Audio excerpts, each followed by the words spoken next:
welcome everybody. Yeah, we're super excited to be here at the MVET's Alternative Medicine panel discussion.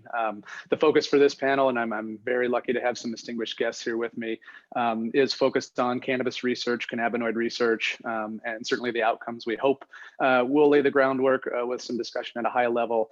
As I said, I'm very lucky to be joined by some panelists today. I'm going to take a few seconds and introduce them in the order that we'll be discussing this subject matter with them.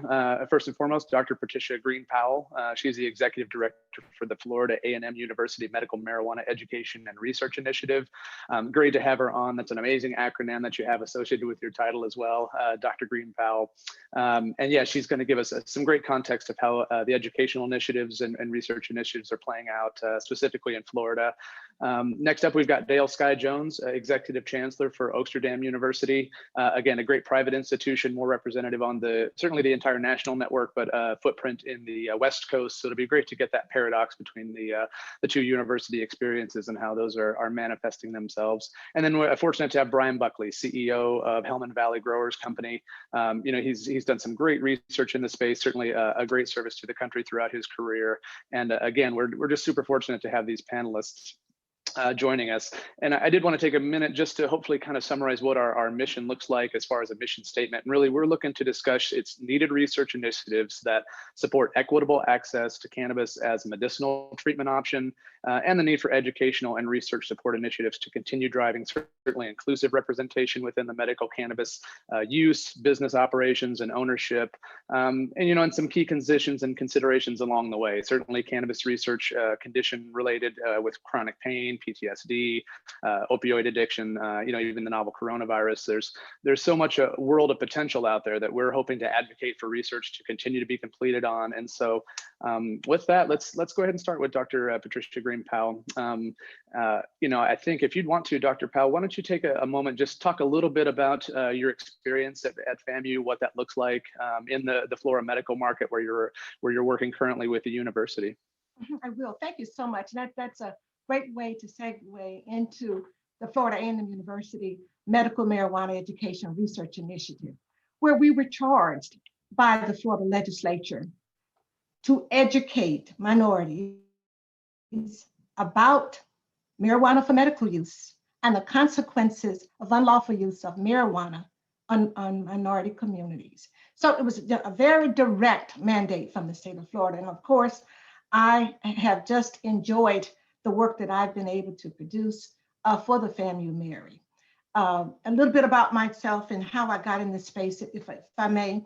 I am uniquely qualified for the position. Number one, have an undergraduate degree in education, coupled with years of leadership. The leadership piece has been a vice president at 2 institutions. But coming back home to my alma mater meant an awful lot to me. So here's what I've done with the education piece. I've developed 2 courses, very different, a basic medical marijuana course and an intermediate course. Both of those courses will provide different levels of information depending on the consumers, those that we need. Also developed a focus group protocol. Being a qualitative researcher, that's such rich information that you're going to get from the various communities that the Mary serves. But aside from my experience, it's really what we are doing with the FAMU Mary in terms of that legislative mandate. I can't tell you how significant and how important the work of the FAMU Mary is to these various communities. We say all the time, we're not the experts, but we bring the experts to them. If you visit our website, you will see the kinds of individuals that we've partnered with, that we've integrated with to help us get factual information to these minority communities. You all know the health disparities that exist in our minority communities, and you also know on the illegal side who's been incarcerated. So this is an opportunity for the only HBCU in our Florida system of higher education to bring this message. FAMU has been educating minorities since 1887.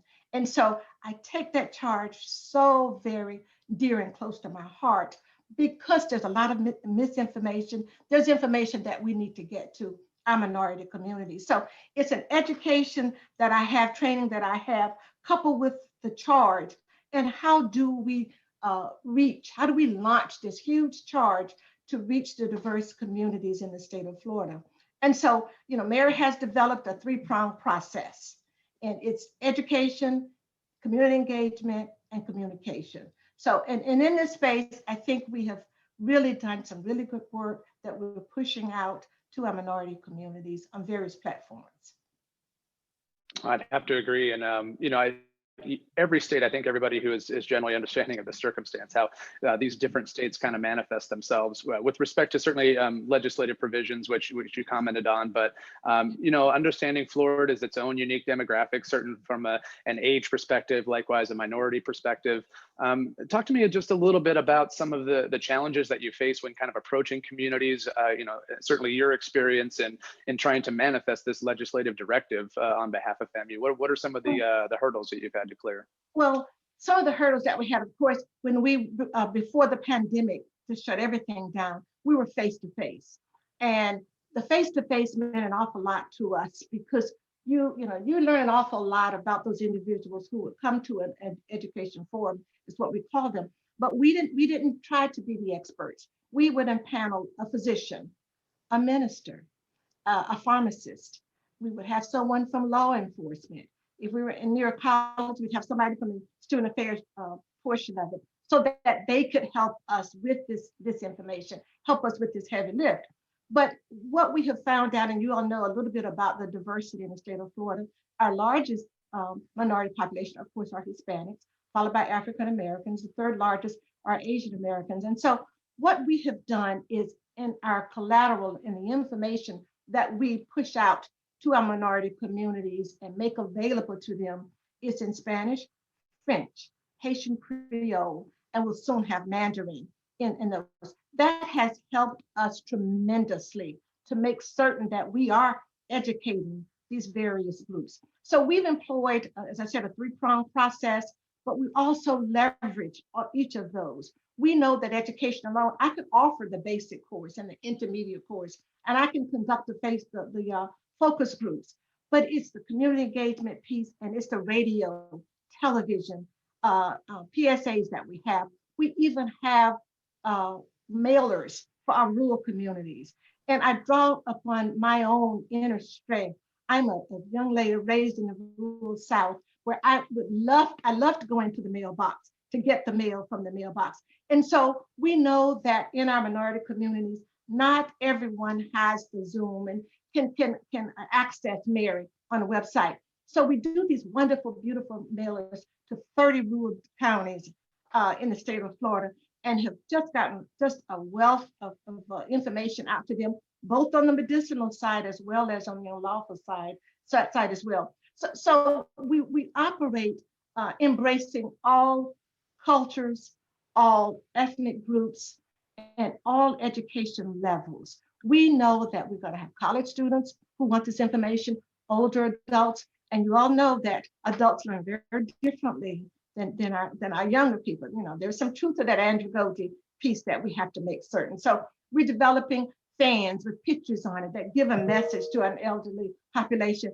What we really want them to know is that, and we can't advocate, we want them to know that there is medicinal value that the research has shown has helped certain illnesses. And we work side by side with Department of Health. They are the offices here, or the businesses here, department here in Florida, that will help us get this information out to our respective groups. We want to clear up some of these myths that are out there. I often say to people, I'm a preacher's kid. And my father, if he were alive today, he'd say, girl, what are you out there doing talking about marijuana? Well, he wouldn't hear medicinal, he'd just hear marijuana. And so convincing our faith-based group, organizations, and leaders to help us with this message, that has been a chore, but we're finally turning the corner, I think, on making certain that information is getting to them. We've had them on our conversations on cannabis. That's one way to have a conversation, pretty much is what we're doing now. That's been hugely successful for us. Now that's great context, and I think I know a key thing for us who are currently in the space. We have to understand what each generation's experience with cannabis has looked like, and I'm sure for your father's generation, one being vilified from a public perspective, but then also weaponized, against cultures, neighbors, essentially associated in these diverse communities. How has the feedback been, especially from those demographics who you would consider that were stigmatized? Is it still cautious optimism? Is it, hey, I actually know somebody now who's getting some treatment and having benefit? How's the feedback been so far? The feedback, and I'm not just saying it because I serve as the executive director, I am sometimes overwhelmed by the positive feedback that we've received. I tell you all what really has helped Mary are the personal testimonies that we have as a part of our conversation on cannabis or our podcast. We have featured individuals who were diagnosed with cancer or Parkinson or some other pain kind of illness, where they'll come on either the radio show, the podcast, wherever, and talk about what the medical cannabis has done for them in their increasing their quality of life. When you hear someone say that, but what I have found out, just not recently, because we were traveling and as I've listened to it on the podcast, a lot of individuals in our minority communities see themselves as smoking. And so there's a socialization affiliated with it. So the education piece of it is you don't have to just smoke, you have to smoke it.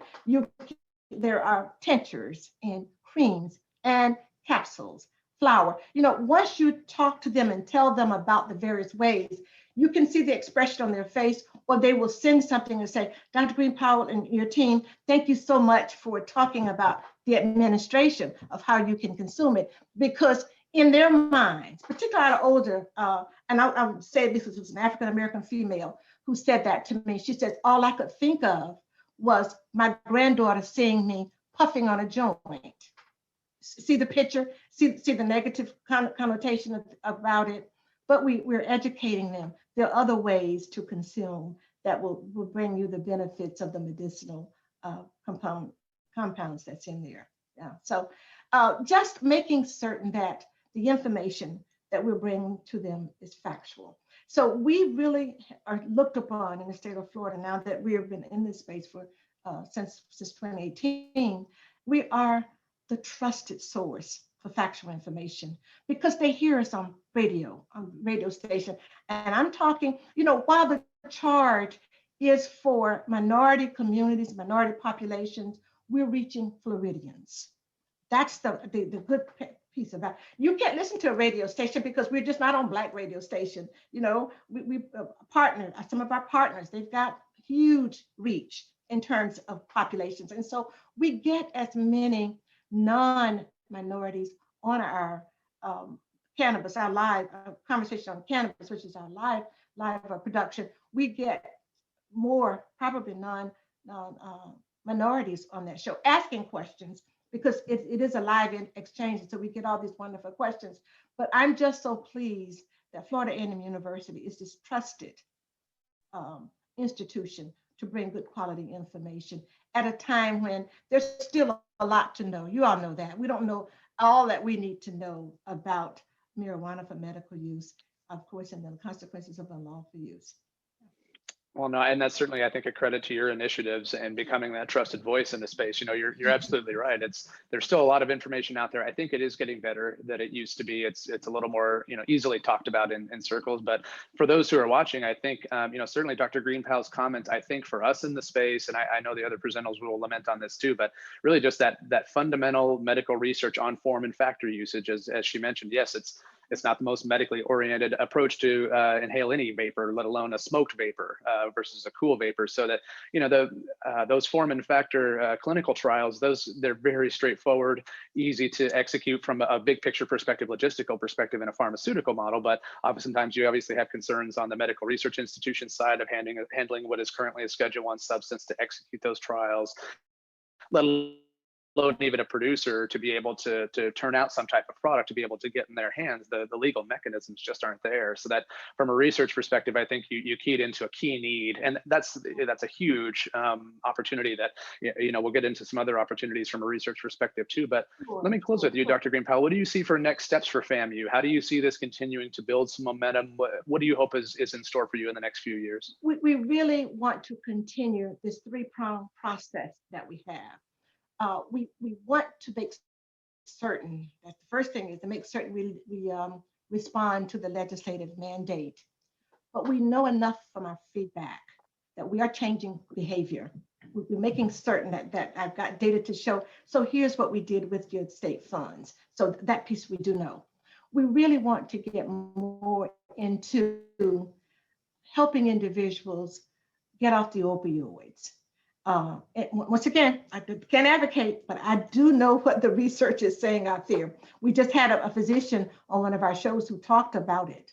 I think there's, once again, the myths among our minority communities. They still think that marijuana is this gateway drug.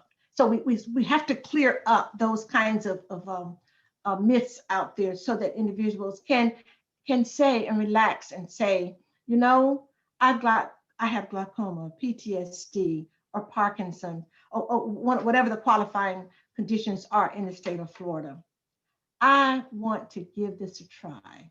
Here's what I know about it. I know the word THC, I know CBD, I know endocannabinoid, and you can only get that kind of information if you're educating these groups about it, okay? And we also want them to know that with if your qualifying physician has recommended, it comes with some policies and some rules and regulations. So we have to make certain that not only our consumers know this, but our entrepreneurs as well. I think they've got a duty in this whole piece to make certain that they are following state rules and regulations and guidelines and having the emotional intelligence, I'll say it this way, about their communities that they serve respectively, so that they are following the proper protocol to make certain that that what they are delivering is safe for our consumers. And so we really want to continue our partnerships. We want to continue to really hone in on the health piece, healthcare, quality of life issues that we know that the medical cannabis can bring to our minority communities. That's excellent. Well, no, I speak on certainly the other behalf of the other panelists. Likewise, I'm sure our attendees who are watching virtually to thank you for your work in the space. I think any of us who know that, you know, trying to negotiate cannabis subject matter within a traditional institution, academic institution, is always tricky. You know, folks like yourselves are really innovators in that space who are comfortable talking about it, comfortable engaging the subject matter, and really putting a face on that education in a trusted sense. You know, I can certainly talk about cannabis all day, but as a multi-state operator, you know, I would certainly lose some credibility where someone in your context has leveraged it so well. So congratulations on that, and thank you. Thank you so much. Thank you. You bet. Well, and I did want to transition to Dale. Dale, before we jump into yours, did you have some adjacency to Florida universities? Did you have some experience in the space back in the day growing up? Yeah, my formative years, I actually moved to Florida when I was 10 and spent the next decade there. My parents are still there, and my sister and family. So near and dear to my heart. As a fellow Floridian, I still call that place home.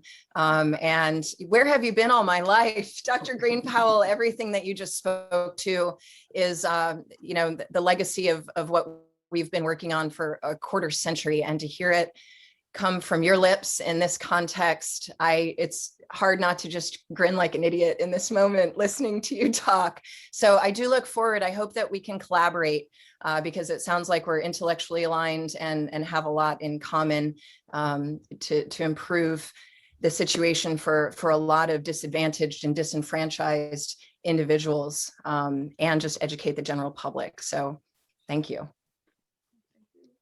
Thank you. Well, and yeah, no, absolutely. Thank you, Dale. And just as a reminder, Executive Chancellor of Oaksterdam. And I would phrase my understanding of Oaksterdam. I certainly want to kind of have you just present us with you guys' mission statement at a high level as we're introducing. But, you know, really the challenges that Dr. Green Powell had in traditional academia trying to educate about this subject matter really did put a need out there for more of a private institution approach. And obviously at the I'm sure everybody has heard the term Oaksterdam, but you want to give us kind of a 2-minute high level of how you guys came to be, what your focus is in the current space?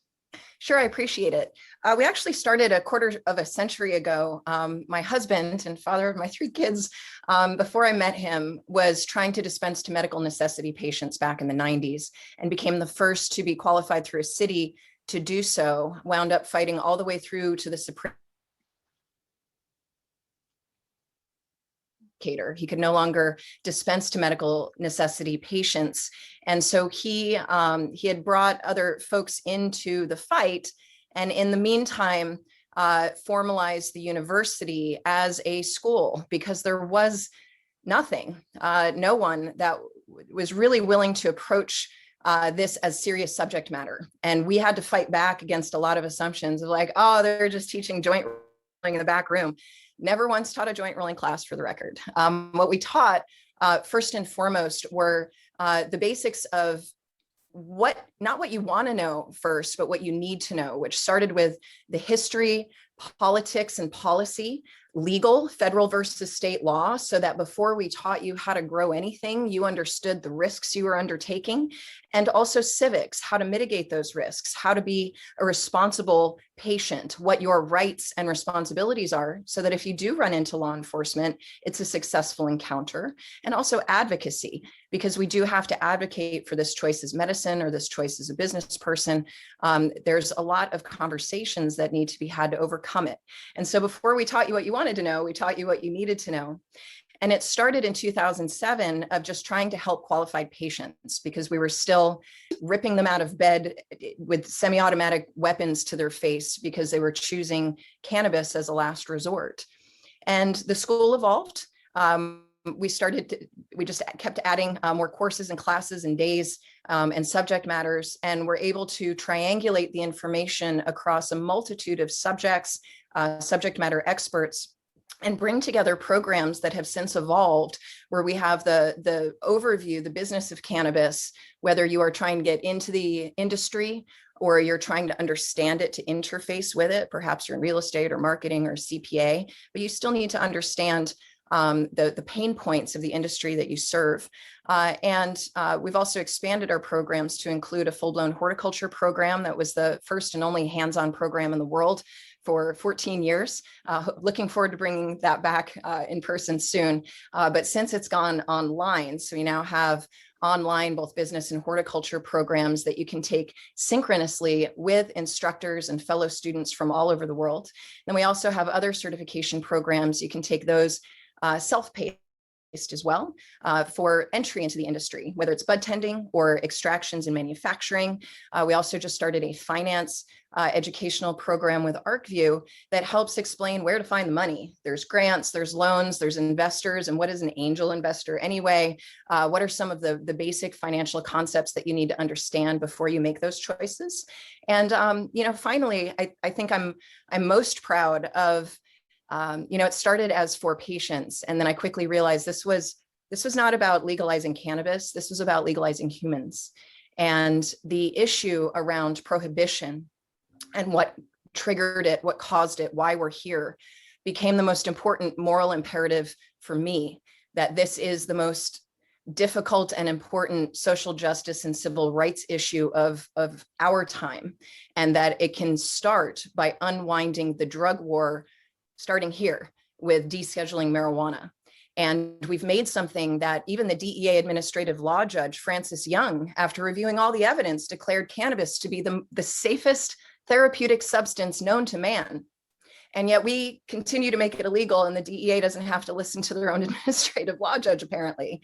So in the meantime, we've made something relatively safe that is a harm reduction technique for so many other dangerous things that we commonly consume. We made that illegal.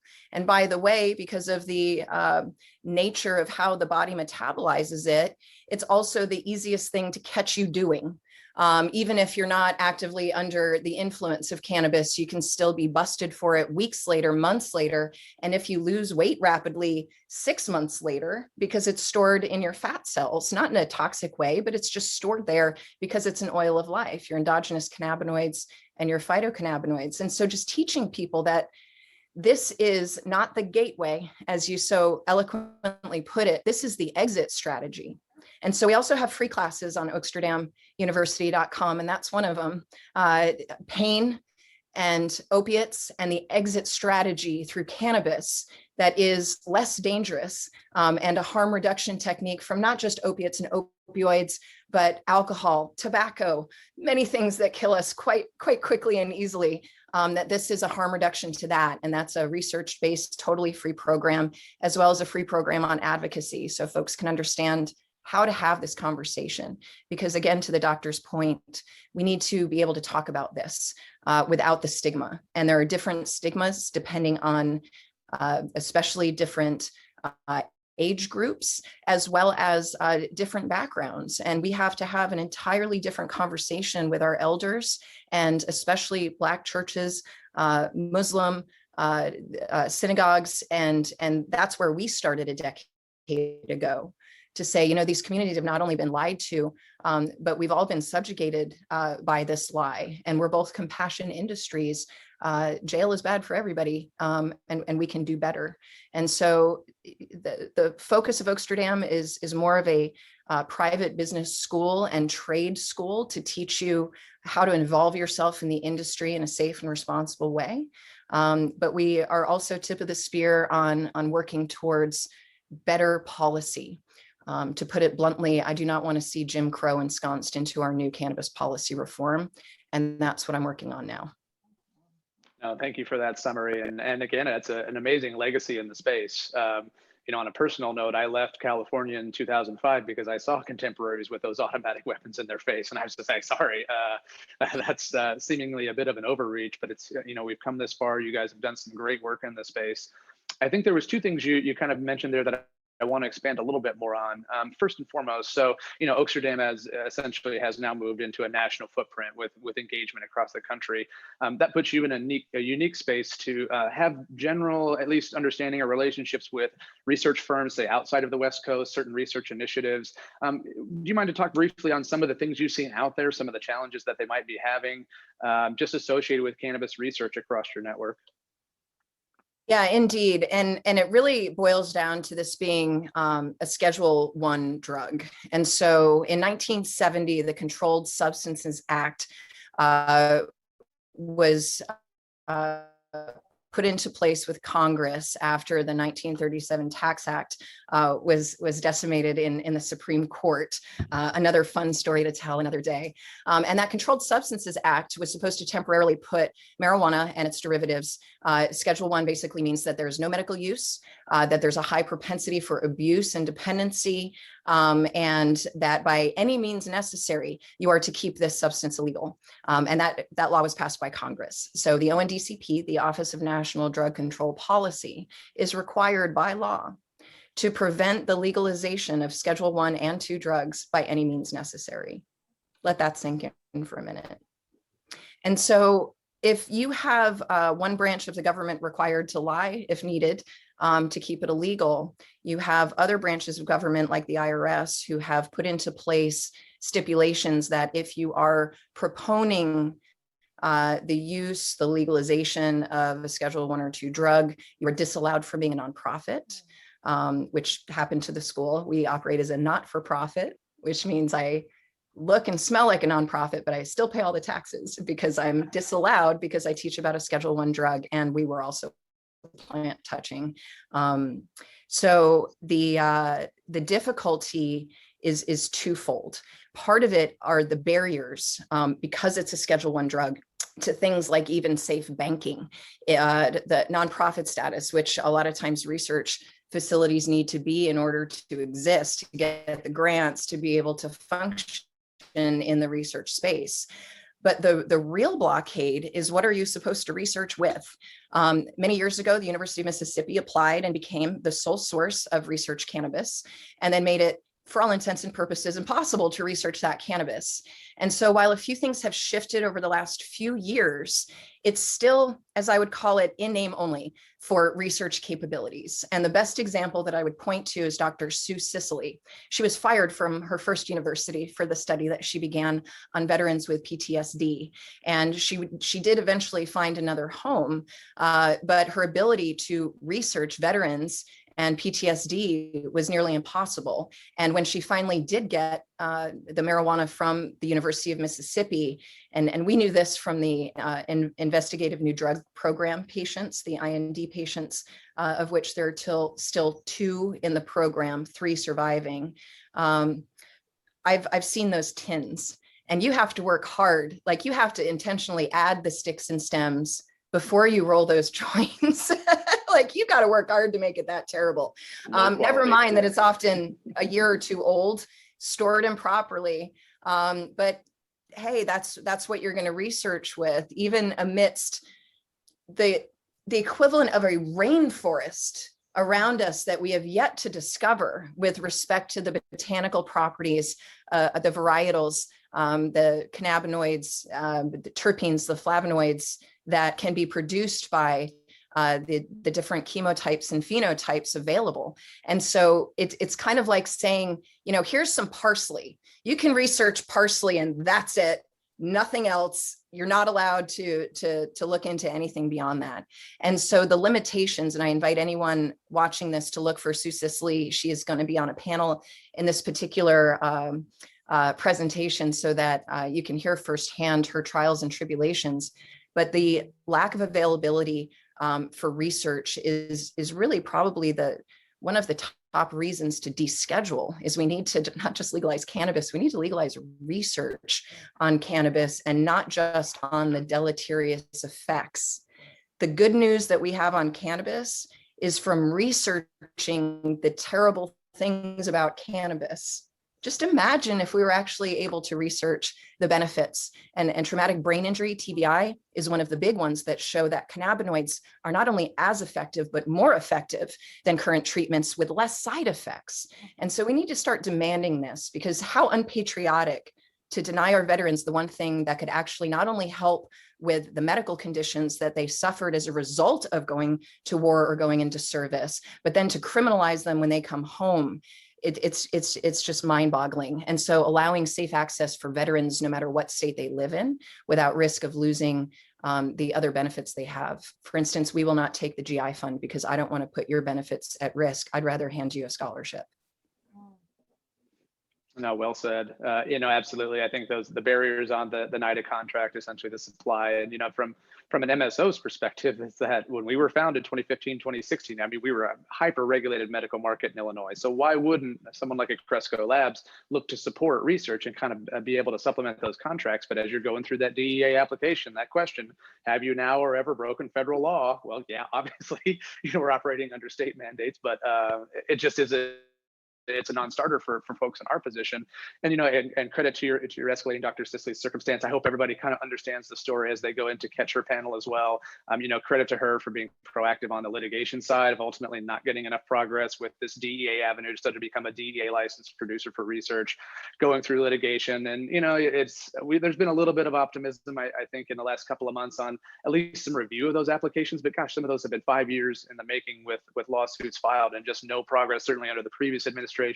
And in fairness, we haven't had open and welcome arms from the current administration per se, although progress, I will be fair. So thank you for representing those research challenges. And I think the other thing that you mentioned, and that it's definitely true that really any of these research initiatives with respect to cannabis certainly have benefit towards veteran groups, but at the same time, hopefully then just ubiquitous benefit across societies, targeted benefits. I think the key thing that you mentioned is certainly, and credit to California, and more specifically municipalities in California, with having an understanding of what equitable inclusion needs to look like. And I think the first thing you mentioned was certainly, studying cannabis flower, which will make a lot of clinicians' heads explode because it's not a THC isolate. It's not pinene by itself.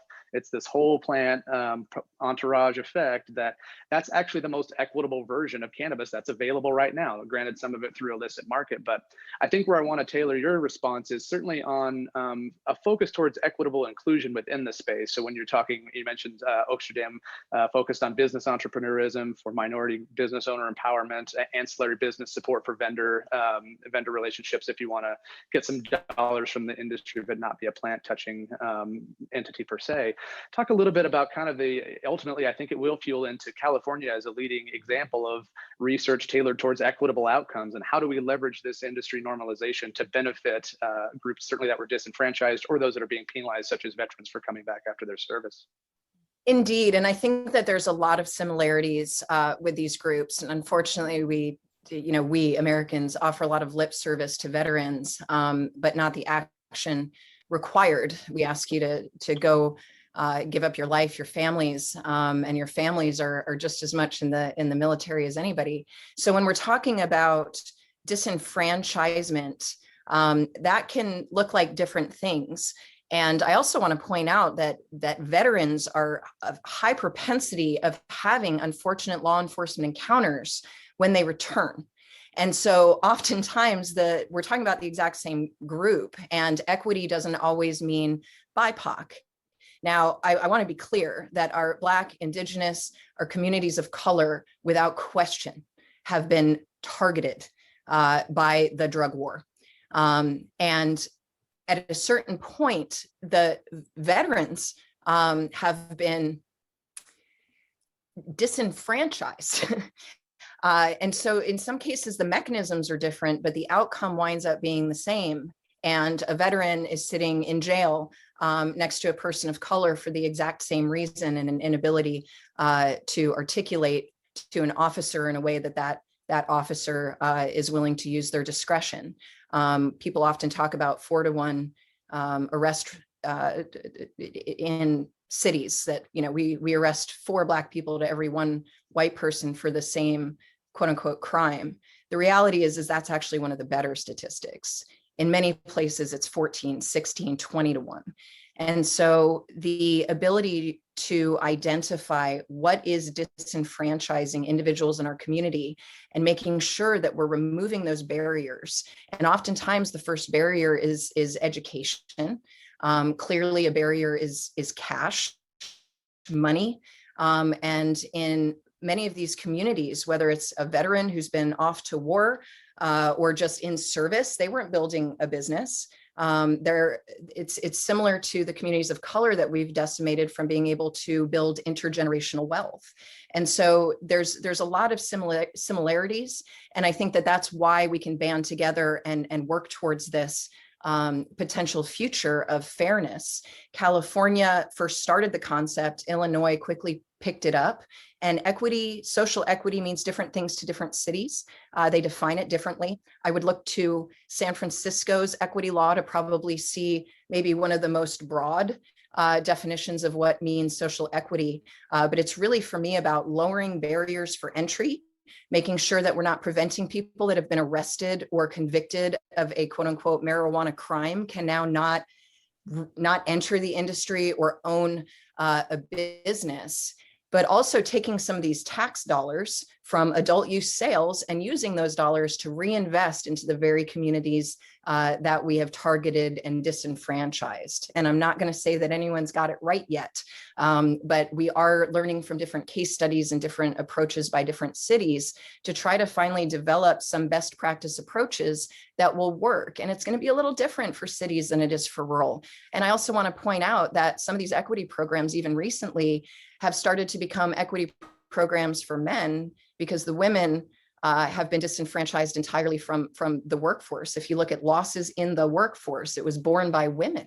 And so to also make sure that within these equity programs, we have gender equity, that if you are a single parent, that you have the ability to show up to these classes and opportunities and meetings and feedback sessions. So I just wanted to also introduce that concept, because within the concept of disenfranchisement, I think we also need to remember single parents and especially women in the conversation, because if anybody's got 100%. And yeah, I think it's acknowledging essentially the white male dominance, certainly in the cannabis industry, but then as a metaphor for really what postmodern America has become. I think we're constantly recruiting certainly allies who can at least share that notion, understand it, but then you're right, actually functionally do something about it, and then report those outcomes with a sense of accountability. It's becoming, I think, more, I wouldn't call it mainstream yet, but you're right. Most of these modern cannabis iterations look to spaces like California. And in fact, I just saw an article this morning. I think is it the state issuing $100 million for application support? This had just come out this morning that the state of California, in addition to what you guys do so well at the municipality level, so we see progress, but you and I lament all the time it's not fast enough and it's not robust enough. So we'll keep faster, better, stronger. Well, and two brief things. Number one, I do want to say that Oaksterdam is the authorized provider for both the city of San Francisco and the city of Los Angeles for social equity, technical assistance for workforce development, and for LA also business development. And ultimately, I'll harken back to what Dr. Green Powell said earlier. It's about who's delivering the message. I was the first spokeswoman for a statewide campaign accidentally. I didn't agree to it, and all of a sudden I was it, just to be clear. But it was the first time that a woman, I didn't wear, I took off the tie-dye and put on a tie, so to speak, because I actually I rebelled against my hippie parents by becoming corporate, right? And it was the first time that I was pregnant. I'm a mother. The person who started it was in a wheelchair, and we were having a conversation along with retired police. We've got cops and moms talking about saving our children. And it wasn't that like dumb comedian that your mama hopes you don't grow up to be like, and I think that having that message delivered, but it's also important to have, a Latina in Los Angeles talking to Latinas in Los Angeles. It's important to have Dr. Green Powell talking to communities in Florida. We've got to have a lot of spokespeople, so to speak, on this issue, and telling your story in this day and time is what's most important, because the books are cooked and the news is fake, but people know you, they trust you and your story. Whoever you are out there, let me be that whisper in your ear, that your story will change hearts and minds, your why. And so, just educating you on how to articulate your why and do so with confidence, and come out to your mama if you are a cannabis consumer, because she's going to love you anyway, that this is how we start to change it. Great point. And that's actually a great segue into our third panelist. I think certainly for me, operating in the cannabis space from a corporate perspective, I need to be the sounding board. I need to be the one kind of escalating all of these messages out there in a robust way. And, we're certainly fortunate to have Brian Buckley join us. Brian, we definitely want to just kind of understand your experience, leading up, call your pre-cannabis days, your pre-advocacy days, what your career looked like in the military, and then definitely super excited about some of the research initiatives you guys have done through the Hellman. So if you would kind of give us your background there, how did you come to be in this space today? Yeah, you got it. And first off, great job by Dr. Green Powell and Dale Sky Jones. I usually make a joke. I don't speak after Michael Krawitz or Etienne Fontaine, but I think I'm going to add these two to the list, because how do I follow this up, right? So here we go. We'll do my best. So, for me, I grew up in a town outside of Philadelphia, really had no desires to join the military. But then after the events of 9/11, I was playing football at the University of Massachusetts, finished out that season, told my coaches my intentions to join the United States Marine Corps, transferred to Villanova University and spent 2 years there, and was commissioned into the Marine Corps. I started off in the infantry, did a deployment to Fallujah, Iraq. When I came back, they said, why don't you try out for a thing called Marine Reconnaissance? Tried out, made it. They rewarded me by sending me back to Iraq 6 months later. So I spent time in Al Anbar province. And then when I came back from that, they said, hey, we just started this new thing called Marine Special Operations, known now as Marine Raiders. They're like, why don't you go to selection and try out for that? And made that and became a team commander. And that's where I spent a majority of my career doing multiple deployments into Africa, Southeast Asia, as well as Afghanistan, in particular, the Helmand province. Where the name Helmand Valley Growers Company comes from is very near and dear to us. As a Marine Raider, if you served in the Helmand province, you become part of the Helmand Valley Gun Club, and you get an HVGC tattoo on you. So when we were coming up with this concept of what we were seeing going on with veterans, with the opioid epidemic, the high suicide rates, ourselves being 100% disabled, we really wanted to put a military niche to this initiative. So we threw HVGC up on the wall, and we came up with Helmand Valley Growers Company. And we're like, well, that sounds pretty cool. Let's go talk to the guys and make sure they're good. And they all said, hey, not only do we support everything you're doing, but when we get out of the military, we want to get a job with you, which that's an easy day, right? So, but really what we started noticing was the opioid and suicide epidemic. And we started off with our nonprofit called Bowder Brothers Foundation, and we went with a holistic approach of personal, medical, and economic. And it was more of a thing to help out the active duty military personnel transition into civilian life. So we would do things like a big brother, big sister network on the personal side. You would get matched up with a veteran who has transitioned. On the medical side, we were doing things with VA disability claims. If we had veterans suffering with opiate, alcohol, post-traumatic stress, we were able to get them into treatment centers free of charge, let them take a knee, recalibrate, and get back out and do some great things. And then the last part was economic. And we just basically looked at like the high school guidance counselor. You got $1 million. What do you want to do with your life? And that way we could help that veteran find a job and, regain that sense of purpose like they had while serving in the military, and hopefully avoid a mistake they can't come back from. And during this journey, one of my other co-founders, Andy Myers, who served with me as a Marine Raider, was just looking really great this one week. And to be honest, we had a really rough deployment. We lost a lot of guys. A lot of us got wounded, and it was just kind of a lot on us, pretty heavy. And I just said, Andy, you're looking great. What's going on? And he goes, well, you ready for this one? He's like, I gave up a fifth of Jack for a joint. And it was kind of like, whoa, like, like none of us really thought about cannabis. And we're all out of the military, but I never had a problem with cannabis. Just wasn't a thing I ever really thought about. So he's like, listen, man, it's great. He's like, I'm not drinking and driving. I'm not blacking out at night. He's like, I wake up in the morning, I feel great. And he's like, and to be honest, I'm really getting into cultivation. And this is helping me transition from a warrior to a gardener, which at that point, I'm like, wow, that's pretty impactful. So trusting Andy the way I do, I went back and tried some myself and had the best night of sleep I've had in years. It's even at the point if I'm moving around in bed and I'm kind of restless, my wife will wake me up and she'll like, can you go downstairs and smoke some cannabis? Never thought I'd hear that in my life, right? So became a true believer. And there's a lot of great veteran advocacy groups out there, but I was saying, let's get a little more aggressive and what can we do to really move the dial here? Read a lot about what Dr. Sue Sisley did and some of her roadblocks, quite frankly, what she was dealing with. I mean, you're dealing with an organization called NIDA, National Institute of Drug Abuse. It's kind of in their name. It really wasn't so much cannabis. It was more weed. I think Dale kind of covered that one pretty well. And essentially moldy weed was going into the lungs of veterans, which I was like, no way, no how. We just can't do that. So kind of, I always tell people never make a comfort-based decision. And I was invited to the UCLA Cannabis Symposium back in 2017. And I was spending the entire day in Los Angeles just trying to raise awareness and money and funds and see how we get this research going. And it was just, I was hitting foul ball after foul ball after foul ball. So really, I just wanted to go home and go to bed. But I'm like, you know what? You made a commitment. You got to go to this thing. Let's go. And it was a great topics, a lot of good things going on.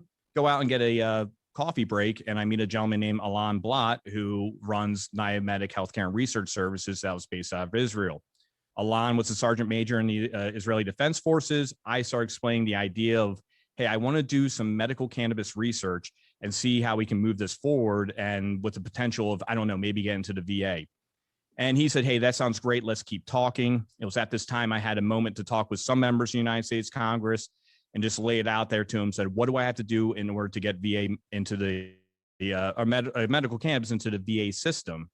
They said, if you can get data and get American doctors, you're going to have a good argument.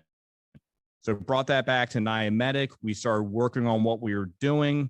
We started saying, how can we fund that? So that's when Helmand Valley Growers Company launched, where we take 100% of our profits. At that time, with our first $50,000 worth of profits, we paid for a study design to see if we could reduce the symptoms of post-traumatic stress. And we brought on a great team. Our head researcher is a gentleman named Dr. Victor Novak. At one point, he was in charge of Harvard's Clinical Research Institute, studies with Meshulam. I mean, he knows the plant, and they got a great team there. And during that, we kind of worked, and we were able to bring on a couple American doctors. And, in a weird moment right before we really got an IRB, and my kind of conspiracy theory was University of Pennsylvania was kind of kicking the can saying, we want to do research, but we're not doing it with NIDA, and we want to do it with private farms in Pennsylvania.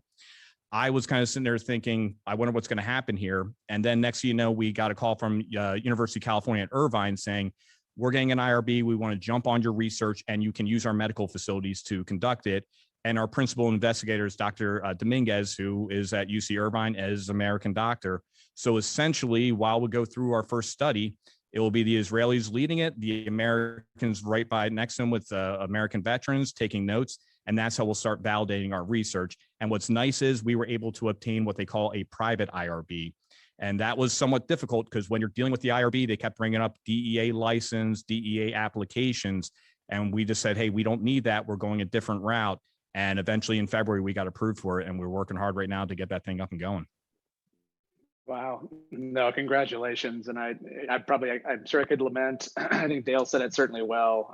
Paying lip service as thanks to your service. I think the other thing that jumps out to me is, really the skill sets that you guys require in the armed services to have success, let alone survive.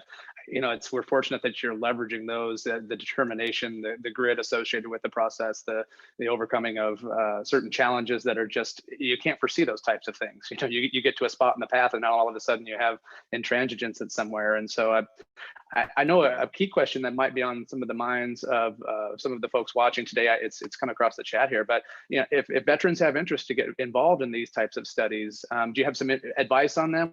What are some resources they can seek out to try to get involved in these initiatives? Yeah, I mean, I'll speak specifically, I'm based here in San Diego, California. So essentially what we're looking to do is, I asked Dr. Novak, do we open up this to the whole nation to see how many veterans we can get in from all over the place? And he's like, it's called practicing medicine for a reason. We haven't done something like this.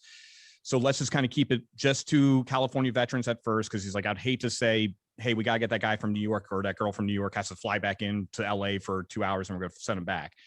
But as it progresses, we will start opening this up to more. And to be honest, our final study will be in a secondary state to prove the efficacy, and there's little to no deviation to it, which would make it almost pharmaceutical at that point. That is repeatable and accessible is one of our main goals. But I would just tell everyone, education is really big. I think it's huge. If you can help participate in some sort of research, I think that's great, but understand what that research is. Make sure you understand who's conducting it, what are they giving you, and things of that nature. Because, there's a lot of great actors in here. And I think if you keep your moral compass point true north, they all kind of gravitate to each other. But just like every other industry, there's some bad actors in there who might be in for themselves and might not have the patient's best interest. So definitely educate yourself on it. Ask them, do they have an IRB? What is the end state with this? Because the IRB is a big deal. It basically means we have been approved to conduct human trials. So they have scrutinized this thing, trust me, like forever. And we're good to go with our protocols and all set. So those are some of the advice I would tell veterans looking to get into some research, make sure they fully understand what they're getting into. No, that's great advice. Thank you. And I think we all hopefully generally understand that California's legal climate makes it a little, I don't want to say easier, but there's more pathways and avenues to actually get cannabis in a clinical circumstance into consumers' hands, get the data back from them. Because for those who don't know, a lot of the rest of the country, even in Pennsylvania, I appreciate that they motivated a little bit of your progress, but even that particular state level framework hasn't really proved it hasn't been successful such far. They haven't made, so I'm glad that they gave you some motivation. But I thought to ask a similar question of Dale, actually.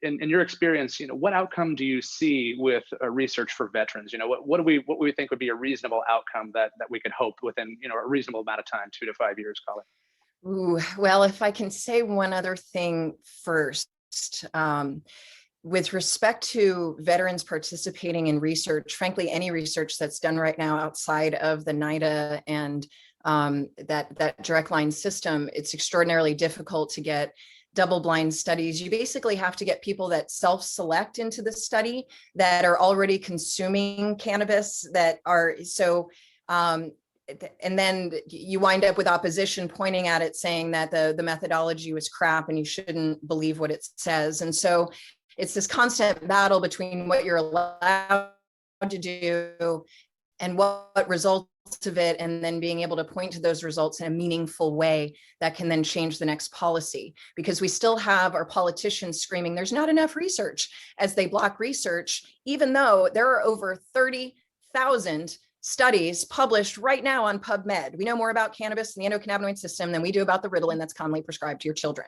So this whole more research is also kind of a bunch of bunk, because we do have research. It's just we refuse to acknowledge that research. And the problem that I also want to just point out, because my duty is to warn and inform that a veteran getting involved in this type of research is also facing other risks. And some of those risks, especially if they wind up having to relocate for some reason, it's not safe in every state for a veteran to participate.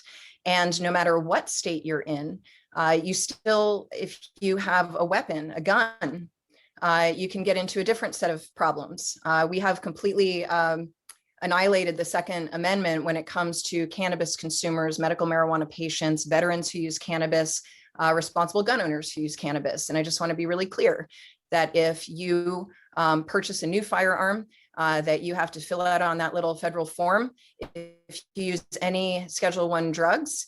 And if you do, they will not sell you the gun. And if you say you don't, you just slide on a federal form. And that can have a whole other cascading effect if you wind up then getting arrested for driving while black on a random back road as a veteran. And now you're losing your GI benefits, you're losing your medical benefits. So I just want to be clear that there's a lot to benefit from these studies, but you have to go in eyes wide open of, once again, your risks and your responsibilities, as well as understanding that you may have to, you may be the control, and you may not be consuming cannabis for a period of time or in certain increments or with certain amounts to conform to that study. And you also have to keep your own health and needs in mind of that to make sure that if you are the type of patient that needs regular infusion of cannabinoids, or you're using it as a harm reduction technique for other behaviors, that a study may not be best for your health in particular as well. All that said, we still have to call our senators, we have to call our Congress people, we have to call our church leaders, we have to call our community leaders and our thought leaders and demand an end to this insanity, that we have everything we need to do good studies except political acceptance. And only 8% of Americans now believe that cannabis should be criminalized. We actually have more acceptance on cannabis policy now than we even do on gun control. So there, you know, I know that guns is a hot topic, but I also know that military veterans tend to keep their weapons. And I just want to make sure that you know that that is still a risk. If you happen to own weapons, if you are charged with it, your crime will be enhanced. Meaning if you are caught with cannabis and you have a gun, 5 years, right there, 5 more years in the pen. The last thing I just want to quickly mention is we have to be very cautious of these new federal policies forcing a softer, gentler prohibition. And this is what I unfortunately see the Biden administration moving towards, where we are not moving cannabis and its derivatives out of Schedule I. We are simply legalizing for a select few that can afford it. And otherwise, we're going to go ahead and put you through drug court. So you can choose jail or treatment. Well, what would you choose? I would choose treatment. And unfortunately, 2 things happen from that. It's a rolling tragedy that now there's already not enough beds for the heads that actually are dependent on things that truly need those services. They're being now taken by cannabis consumers who are only there to avoid jail time. And the opposition gets to point to all those in treatment saying, look, legalization has caused all of these addicts that just can't be helped. It's a twisted form. And if you follow the money, you'll realize who owns the treatment facilities and the drug testing facilities. I can point to one current senator in Florida, between him and his wife, own almost all of them in Florida. And so what is in it for them is to keep this illegal so that they can keep forcing people to take all these drug tests.